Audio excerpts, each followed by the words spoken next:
Brought to you by V-Guard, co-powered by Sensodyne and Vimal. పలుకులలో kesari.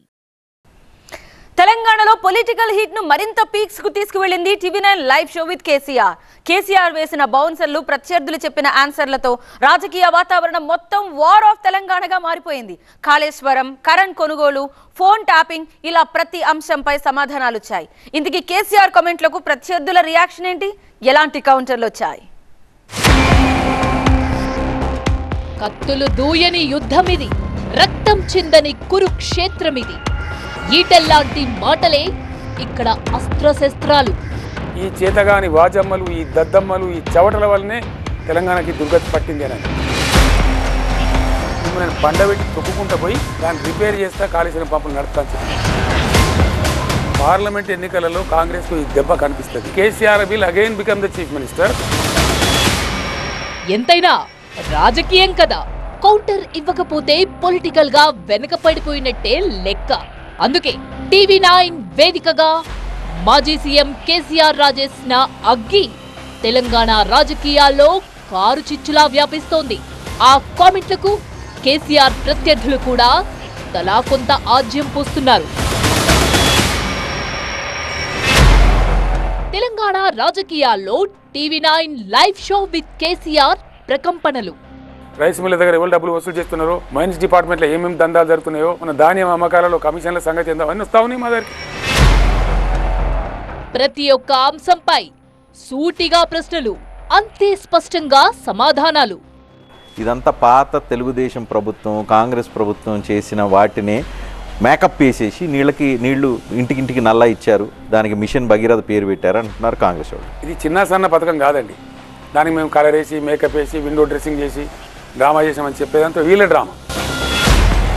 Mid Manair ప్రాజెక్టును కోమటిరెడ్డి వెంకటరెడ్డి తమ్ముడు ఆయన కట్టిండండి. అది ఆ కట్ట ఒక్కటే పెద్దవాని గుర్తు అది కొట్టుకొని పోయిందండి మా గవర్నమెంట్. మేము ఆయన జైలు వేసినామా, కేసు పెట్టినామా? టీవీ9 స్టూడియోలో కేసీఆర్ చేసిన ప్రతి కామెంట్ కు ప్రతిపక్షాల కౌంటర్లు. నిన్న టీవీ9 లో కూర్చొని 4 గంటలు కూర్చున్నాడు. సిగ్గున్నది అని అడుగుతున్నా. అసెంబ్లీకి రాకుండా, సమస్యల మీద మాట్లాడకుండా, ప్రశ్నించి అంగిలాగు ఊడదీస్తామని పారిపోయి టీవీ9 లో కూర్చొని నిన్న ప్రగల్భాలు మాట్లాడుతున్నాడు.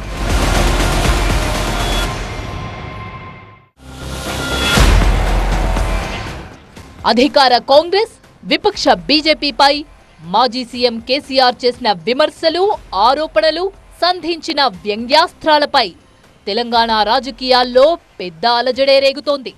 తెలంగాణ వచ్చింది నీళ్లు, నిధులు, నియామకాలు అనే అంశంపైనే అయినా తెలంగాణ ఖ్యాతిని నిలబెట్టింది మాత్రం నీళ్లు, కరెంట్ అంశాలే. నీళ్లు, విద్యుత్ విషయంలో కేసీఆర్ ప్రభుత్వం సక్సెస్ అనేది రాజకీయ విశ్లేషకులు చెబుతున్న మాట. ఈ రెండింటి వల్లే తెలంగాణ ప్రగతి కూడా సాధ్యమైందని చెబుతారు. ఇప్పుడు అధికారంలో ఉన్న కాంగ్రెస్ ప్రభుత్వానికి కూడా ఇదే అసలైన ఛాలెంజ్. నీళ్ల అవస్థలు రాకూడదు, ఆడబిడ్డలు బిందెలతో కనిపించకూడదు, కరెంటు కోతలు రెప్పపాటైనా ఉండకూడదు. ఈ 2 అంశాలు చాలు కాంగ్రెస్ పాలనపై ప్రజా తీర్పు ఇవ్వడానికి. బీఆర్ఎస్ కూడా సరిగ్గా ఇవే సబ్జెక్ట్స్ పట్టుకుంది. 100 రోజుల పాలన చూసిన తరువాత నీళ్లు, విద్యుత్ విషయంలో కాంగ్రెస్ ప్రభుత్వం విఫలమైందంటూ విరుచుకు పడుతూనే వస్తోంది. టీవీ9 వేదికగా బీఆర్ఎస్ అధినేత సుదీర్ఘంగా చెప్పింది కూడా ఈ 2 అంశాలపైనే. ముఖ్యంగా మేడిగడ్డ లేకపోయినా కాళేశ్వరం ప్రాజెక్టును పూర్తి స్థాయిలో ఉపయోగించుకోవచ్చని చెబుతూ కాంగ్రెస్ ప్రభుత్వానికి ఈ విషయమే తెలియదంటూ కామెంట్ చేశారు. కేసీఆర్ చేసిన కామెంట్లకు అంతే స్థాయిలో రియాక్షన్ ఇచ్చారు మంత్రి ఉత్తమ్ కుమార్ రెడ్డి. కేసీఆర్ ఏం చెప్పినా, ఎంత డ్యామేజ్ కంట్రోల్ చేసుకున్నా బీఆర్ఎస్ అసమర్థత, కక్కుర్తి కారణంగా కాళేశ్వరం కూలిపోయిందంటున్నారు మంత్రి ఉత్తమ్. ఇది ముమ్మాటికి కేసీఆర్ వైఫల్యమేనని కౌంటర్ ఇచ్చారు. మేడిగడ్డ బరాజులో నీళ్ళు ఎట్లా తీసుకోవాలనే టాక్టికల్ అప్రోచ్ ఏంటంటే అది 2వ పంట నుంచే తీసుకుంటాము. సెప్టెంబర్ ఎండింగ్, అక్టోబర్, నవంబర్, డిసెంబర్లో నీళ్ళు తీసుకుంటాము. ఆ టైంలో దొరికేటువంటి 75-100 టీఎంసీల నీళ్ళు తీసుకొని ఈ మీదికి పంపిస్తూ ఉంటాం. ఈ పంపవుల ద్వారా, ఈ మల్టీ స్టేజ్ లిఫ్ట్ల ద్వారా పంపించుకుంటూ చార్జ్ చేస్తూ ఉంటాం. దాంతో భూగర్భ జలం పడిపోదు, బోర్లు ఎండిపోవు, కొత్త బోర్లు కూడా పడతాయి, పొలాలు ఎండిపోవండి. వీళ్ళు చేసిన పని ఏంది? ఇప్పుడు అతికి పోయి అందులో ఇందో పట్టుకుంటామని అబ్బా ఇక దొరికిందిరా అని ఒక పిచ్చి ఆదుర్దాలో ఇక కేసీఆర్ను బదనాం చేయొచ్చని మొత్తం మేడిగడ్డ ప్రాజెక్టు గోల్మాలన్నట్టుగా చెప్పినారు. కాళేశ్వరం డిజైన్ వేసినప్పుడు తీసినవా దిగినప్పుడు దించిన వాడిని నేను అడుగుతున్నా. రాపోలం ఇప్పుడు కూడా మా శ్రీధర్ బాబు గారి నియోజకవర్గంలో మంతన్నిలోనే కాళేశ్వరం ఉంది. చిన్న కాళేశ్వరం కలిసిపోదాం. సూటిగా సవాలు విసురుతున్న కేసీఆర్, నువ్వు కట్టిన అద్భుతం ఏందో, ఈ అద్భుతం తెలంగాణకు ఏ రకంగా ఉపయోగపడుతుందో మేమందరం వస్తాం, ఆమె కూర్చుందాం, నిపుణులను పిలిపిద్దాం, మేధావులను పిలిపిద్దాం, తెలంగాణ సమాజాన్ని ఆహ్వానిద్దాం, అన్ని ప్రభుత్వమే ఏర్పాటు చేస్తుంది. నీకు దమ్ము ధైర్యం నీతి నిజాయితీ చిత్తశుద్ధి ఉంటే రా కాళేశ్వరం పోదాం. వాటరు గోదావరి నదిపై మేడిగడ్డ, అన్నారం, సుందిల్ల, అక్కడి నుంచి ఎల్లంపల్లి, ఆ నుంచి పైకి. అసలు నీకు వాటర్ నిలుపుదల చేయడానికి, వాటర్ డైవర్షన్ చేయడానికి, వాటర్ కంట్రోల్ చేసుకోవడానికి బ్యారేజే పూర్తిగా మీ అసమర్థత, మీ కక్కుర్తి వల్ల అది కొలాప్స్ అయిపోతే ఇంకా అసలు ఏం కాలేదు, మేమేం తప్పు చేయలేనట్టు మాట్లాడడం ఇది చాలా చాలా దుర్మార్గమైన మాట. నిస్సందేహంగా ఇది కేసీఆర్ ఆయన ప్రభుత్వం యొక్క వైఫల్యం. ఇదేమైనా ప్రైవేట్ ప్రాపర్టీయా? ఇది ప్రజాధనంతో కట్టిన ప్రాజెక్టు. నాసిరకం, poor quality construction, poor design, poor construction, poor O&M. అందువల్లనే కొలాప్స్ అయిపోయింది. ఇక నువ్వేదో రిపేర్ చేస్తా అంటే అదే రహితమైన మాట. ఒక వారం రోజులు ఇప్పుడు ఇంటరిమ్ రిపోర్ట్ ఇస్తామని చెప్పిండ్రు. ఆ ఇంటరిమ్ రిపోర్ట్ ప్రకారం మేము చర్యలు తీసుకుంటాం తప్పితే కేసీఆర్ నువ్వు చెప్తే మేము చేయనవసరం లేదు, ఈ ఉచిత సలహాలు కూడా అవసరం లేదు. మిడిమానేరు ప్రాజెక్టును కోమటిరెడ్డి వెంకటరెడ్డి తమ్ముడు ఆయన కట్టిండండి. అది ఆ కట్ట ఒక్కటే పెద్దవాని గురితే అది కొట్టుకొని పోయిందండి మా గవర్నమెంట్లో. మేము ఆయన జైలు వేసినామా, కేసు పెట్టినామా, హంగామా చేసినామా, దాన్ని తీసి చూపించినాం. ఇంకో చోట కింద ఆ జియాలజీ అప్పుడు కట్టినప్పుడు వాళ్ళు సరిగ్గా టెస్ట్ చేయలేదేమో, లీకేజ్ వస్తూ ఉంటే చూస్తే ఏంటంటే దాని కింద అంతా సుధా కట్ వెళ్ళిందండి. దాన్ని మళ్ళీ మీరు రిపేర్ చేసినాం. ఆ కొట్టుకుపోయిన గ్యాప్ను మళ్ళీ భర్తీ చేసినాం. మిడ్మానేరు కంపెనీ చేతగానోడు ఎందుకు పెట్టిన జైల్లో, మీ ఎందుకు జైల్లో పెడుతున్నాం వీళ్ళందరినీ? జడ్వీ రత్న కన్స్ట్రక్షన్ అనే కంపెనీ జాయింట్ వెంచర్గా తీసుకుని అలా సుషి జాయింట్ వెంచర్గా ఉండే అప్పుడు రాజగోపాల్ రెడ్డి గారు. ఆ తర్వాత ఆ వర్క్ క్యాన్సిల్ చేసి ముత్తయ్య నాయుడు అనే హరీష్ రావు బినామీ కంపెనీ మీద 1000 కోట్లకు పెంచి 500 కోట్లు ఆ ప్రాజెక్టులో దోసుకొని. విద్యుత్ అంశం తెలంగాణలో మోస్ట్ ఇంపార్టెంట్ ఎలిమెంట్. కరెంట్ నిమిషమైనా పోయినా వైఫల్యం కిందే చూపించే పరిస్థితి వచ్చేసింది. తెలంగాణ ఏర్పడినప్పుడు కరెంటు కష్టాలు, వాటిని సెటరేట్ చేయడానికి పడిన కష్టాలపై చెబుతూ వచ్చిన కేసీఆర్ ఇప్పటి ప్రభుత్వ అసమర్థత కారణంగానే కరెంటు కోతలు మొదలయ్యాయన్నారు. అయితే నిరంతరం కరెంటు ఇస్తున్నామనే పేరుతో తెలంగాణ ప్రజలపై శాశ్వత విద్యుత్ భారం మోపుతారంటోంది కాంగ్రెస్. నేను వీళ్ళ మీద చేస్తున్న దారుణమైన ఆరోపణ కూడా అదే. కేసీఆర్ పక్కకు పోగానే కట్కా బంద్ చేసినట్టు ఎందుకు కరెంటు బంద్ అయింది, ఎందుకు మంచినీళ్ళు ఇబ్బంది వచ్చింది, ఎందుకు సాగునీళ్ళు ఇబ్బంది వచ్చింది? కేసీఆర్ 9 సంవత్సరాలు ఒక సెకండ్, ఒక రెప్పపాటు కూడా కరెంటు పోకుండా ఇచ్చిన కరెంటు ఎందుకు పోయిందండి? ఎంత రేట్ అయినా పవర్ కొనుగోలు చేసి వ్యవసాయానికి, గృహ అవసరాలకు, పరిశ్రమలకు అన్ని విధాలుగా 24 అవర్స్ అన్ఇంటరప్టెడ్ పవర్ సప్లై ఇస్తున్నారు. ఈయన కేసీఆర్ చెప్పే ఆగమాగం లేదో అంటే ఆగమాగం నీ మైండ్లో అయింది. మీరు ఊహించుకుంటున్నారు.